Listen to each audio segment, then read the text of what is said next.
ذلك بأنهم شاقوا الله ورسوله ومن يشاقق الله ورسوله فإن الله شديد العقاب 13 এটি এক কারণে যে তারা আল্লাহ ও তার রাসূলের বিরোধিতা করেছে।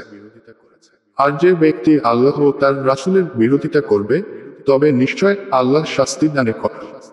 ذلكم فذوقوه وأن الكافرين عذاب النار 14 এটি আযাব, সুতরাং তোমরা তা আস্বাদন কর। আর নিশ্চয় কাফিরদের জন্য রয়েছে আগুনের আযাব। يا أيها الذين آمنوا إذا لقيتم الذين كفروا زحفا فلا تولوهم الأدبار 15 হে মুমিনগণ, তোমরা যখন কাফিরদের মুখোমুখি হবে বিশাল বাহিনী নিয়ে তখন তাদের থেকে পৃষ্ঠ প্রদর্শন করো না। ومن يولهم يومئذ دبره إلا متحرفا لقتال أو متحيزا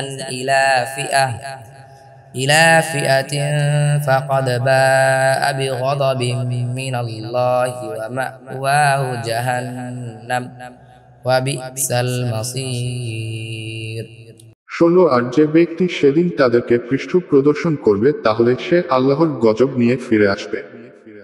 তবে যুদ্ধের জন্য কৌশলগত দিক পরিবর্তন অথবা নিজ দলে আশ্রয় গ্রহণের জন্য হলে ভিন্ন কথা এবং তার আবাস জাহান্নাম, আর সেটি কতই না নিকৃষ্ট প্রত্যাবর্তন স্থল।